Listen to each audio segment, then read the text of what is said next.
ایک مرتبہ حضور صلی اللہ علیہ وآلہ وسلم مسجد نبوی میں تشریف فرما تھے۔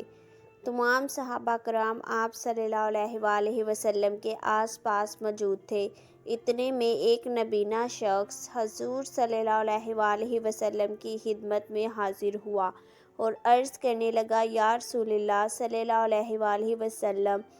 میں اور میرے ماں باپ آپ صلی اللہ علیہ وآلہ وسلم پر قربان ہوں۔ میں آپ کی خدمت میں ایک التجا لے کر حاضر ہوا ہوں۔ ہمارے پیارے آقا صلی اللہ علیہ وآلہ وسلم نے فرمایا، بتاؤ اے شخص، کیا کام ہے؟ تو اس شخص نے عرض کی کہ اے آقا صلی اللہ علیہ وآلہ وسلم، مجھے ابو بکر صدیق رضی اللہ تعالی عنہ سے ملنا ہے اور ان کی داڑھی مبارک کو ہاتھ لگانا ہے۔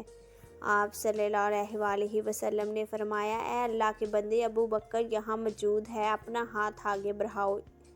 اس شخص نے اپنا ہاتھ آگے بڑھایا تو آپ صلی اللہ علیہ وآلہ وسلم نے اس نابینا شخص کا ہاتھ تھام کر ابو بکر صدیق رضی اللہ تعالی عنہ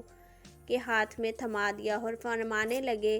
لو اے شخص، میں نے تمہاری خواہش پوری کر دی اور اب تمہارا ہاتھ ابو بکر کے ہاتھ میں ہے۔ تو اس شخص کی آنکھوں میں آنسو آ گئے اور وہ اپنا ہاتھ بلند کر کے ابو بکر صدیق رضی اللہ تعالی عنہ کی داڑھی مبارک کو چھونے لگا اور داڑھی مبارک کو تھام کر اس شخص نے یہ دعا مانگی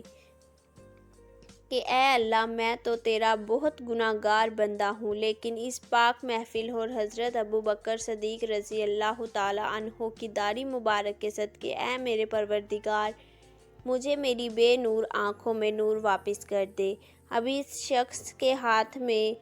بلند ہی تھا کہ اس وقت اس شخص کی آنکھوں کی روشنی واپس آ گئی۔ وہ شخص زور زور سے رونے لگا اور اس شخص نے حضور صلی اللہ علیہ وآلہ وسلم کی طرف دیکھا اور کہنے لگا کہ آقا صلی اللہ علیہ وآلہ وسلم، ابو بکر صدیق رضی اللہ تعالی عنہ کی داڑھی مبارک کے صدقے اللہ تعالیٰ نے میری بے نائی مجھے واپس کر دی، لیکن حضور صلی اللہ علیہ وآلہ وسلم، آپ کے چہرے پر تو غصہ دکھائی دے رہا ہے کہ کیا مجھے گناہ گار سے کوئی غلطی کوتاہی ہو گئی ہے جس کی وجہ سے حضور صلی اللہ علیہ وآلہ وسلم آپ ناراض دکھائی دے رہے ہیں؟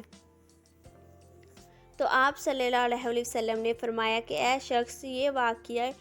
ہی بہت خوشی کی بات ہے کہ تمہاری بنائی تمہیں واپس مل گئی، لیکن اے شخص، مجھے افسوس اس بات کا ہے کہ تم نے میرے ابو بکر کی داڑھی مبارک کا مول بہت کم لگایا ہے۔ اگر تو ابو بکر کی داڑھی کا واسطہ دے کر بارگاہ رب العزت میں یہ دعا کرتا کہ اے میرے مالک، ابو بکر صدیق رضی اللہ تعالی عنہ کی داڑھی مبارک کے صدقے دنیا میں کوئی شخص بھی نابینا نہ رہے، تو تمہارے اور ہمارے آمین کہنے سے پہلے ابو بکر صدیق رضی اللہ تعالی عنہ کی داڑھی مبارک کے صدقے تمام بے نور آنکھوں میں نور بھر دیا جاتا اور تا قیامت تک